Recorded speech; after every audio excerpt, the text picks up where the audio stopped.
Postmodern Condition by Jean-Francois Lyotard. 5. The nature of the social bond, the postmodern perspective.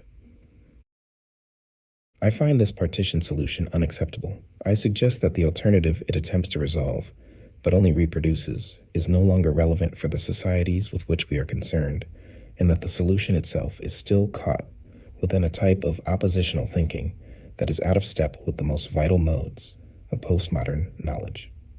As I have already said, economic redeployment in the current phase of capitalism, aided by a shift in techniques and technology, goes hand in hand with a change in the function of the state. The image of society this syndrome suggests necessitates a serious revision of the alternate approaches considered. For brevity's sake, suffice it to say that functions of regulation, and therefore of reproduction, are being and will be further withdrawn from administrators and entrusted to machines. Increasingly, the central question is becoming who will have access to the information these machines must have in storage to guarantee that the right decisions are made. Access to data is and will continue to be the prerogative of experts of all stripes. The ruling class is and will continue to be the class of decision makers. Even now, it is no longer composed of the traditional political class, but of a composite layer of corporate leaders, high-level administrators, and the heads of the major professional, labor, political, and religious organizations. What is new in all of this is that the old poles of attraction represented by nation-states, parties, professions, institutions, and historical traditions are losing their attraction, and it does not look as though they will be replaced, at least not on their former scale. The Trilateral Commission is not a popular pole of attraction.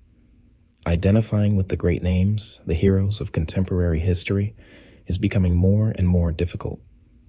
Dedicating oneself to catching up with Germany, the life goal the French president seems to be offering his countrymen, is not exactly exciting. But then again, it is not exactly a life goal. It depends on each individual's industriousness. Each individual is referred to himself, and each of us knows that our self does not amount to much. This breaking up of the grand narratives leads to what some authors analyze in terms of the dissolution of the social bond and the disintegration of social aggregates into a mass of individual atoms thrown into the absurdity of Brownian motion. Nothing of the kind is happening. This point of view, it seems to me, is haunted by the paradisaic representation of a lost, organic society. A self does not amount to much, but no self is an island. Each exists in a fabric of relations that is now more complex and mobile than ever before. Young or old, man or woman, rich or poor, a person is always located at nodal points of specific communication circuits, however tiny these may be. Or better, one is always located at a post through which various kinds of messages pass.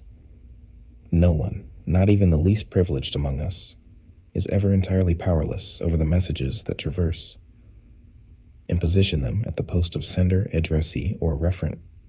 One's mobility in relation to these language game effects is tolerable, at least within certain limits. It is even solicited by regulatory mechanisms, and in particular by the self-adjustments the system undertakes in order to improve its performance. It may even be said that the system can and must encourage such movement to the extent that it combats its own entropy.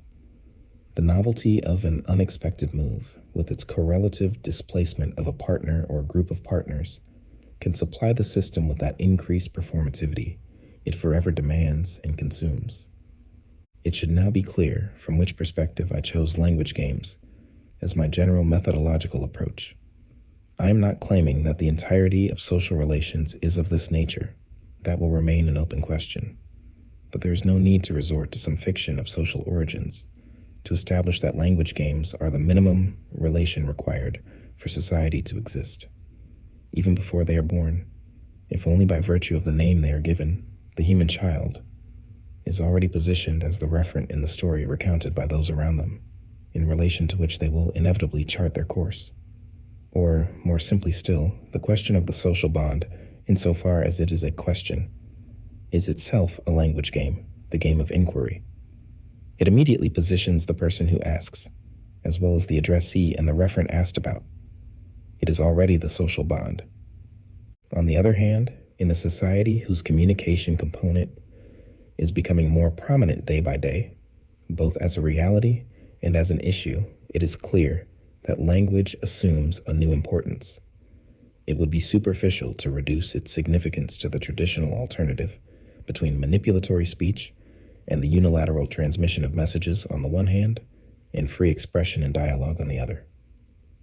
A word on this last point. If the problem is described simply in terms of communication theory, two things are overlooked. First, messages have quite different forms and effects depending on whether they are, for example, denotatives, prescriptives, evaluatives, performatives, etc. It is clear that what is important is not simply the fact that they communicate information. Reducing them to this function is to adopt an outlook which unduly privileges the system's own interests and point of view. A cybernetic machine does indeed run on information, but the goals programmed into it, for example, originate in prescriptive and evaluative statements it has no way to correct in the course of its functioning. For example, maximizing its own performance. How can one guarantee that performance maximization is the best goal for the social system in every case? In any case, the atoms forming its matter are competent to handle statements such as these, and this question in particular. Second, the trivial cybernetic version of information theory misses something of decisive importance, to which I have already called attention: the agonistic aspect of society. The atoms are placed at the crossroads of pragmatic relationships, but they are also displaced by the messages that traverse them. In perpetual motion, each language partner, when a move pertaining to them is made, undergoes a displacement, an alteration of some kind that not only affects them in their capacity as addressee and referent, but also as sender. These moves necessarily provoke countermoves, and everyone knows that a countermove that is merely reactional is not a good move. Reactional countermoves are no more than programmed effects in the opponent's strategy. They play into their hands and thus have no effect on the balance of power. That is why it is important to increase displacement in the games, and even to disorient it, in such a way as to make an unexpected move a new statement. What is needed if we are to understand social relations in this manner, on whatever scale we choose, is not only a theory of communication, but a theory of games which accepts agonistics as a founding principle. In this context, it is easy to see that the essential element of newness is not simply innovation. Support for this approach can be found in the work of a number of contemporary sociologists, in addition to linguists and philosophers of language. This atomization of the social into flexible networks of language games may seem far removed from the modern reality, which is depicted, on the contrary, as afflicted with bureaucratic paralysis. The objection will be made, at least, that the weight of certain institutions imposes limits on the games and thus restricts the inventiveness of the players in making their moves. But I think this can be taken into account without causing any particular difficulty. In the ordinary use of discourse, for example, in a discussion between two friends, the interlocutors use any available ammunition, changing games from one utterance to the next. Questions, requests, assertions, and narratives are launched pell-mell into battle. The war is not without rules, but the rules allow and encourage the greatest possible flexibility of utterance. From this point of view, an institution differs from a conversation in that it always requires supplementary constraints for statements to be declared admissible within its bounds. The constraints function to filter discursive potentials, interrupting possible connections in the communication networks. There are things that should not be said. They also privilege certain classes of statements, sometimes only one, whose predominance characterizes the discourse of the particular institution. There are things that should be said, and there are ways of saying them. Thus, orders in the army, prayer in church, denotation in the schools, narration in families, questions in philosophy, performativity in businesses. Bureaucratization is the outer limit of this tendency. However, this hypothesis about the institution is still too unwieldy. Its point of departure is an overly reifying view of what is institutionalized. We know today that the limits the institution imposes on potential language moves are never established once and for all. Rather, the limits are themselves the stakes and provisional results of language strategies within the institution and without. Examples. Does the university have a place for language experiments, poetics? Can you tell stories in a cabinet meeting, advocate a cause in the barracks? The answers are clear. Yes, if the university opens creative workshops. Yes, if the cabinet works with prospective scenarios. Yes, if the limits of the old institution are displaced. Reciprocally, it can be said that the boundaries only stabilize when they cease to be stakes in the game. This, I think, is the appropriate approach to contemporary institutions of knowledge.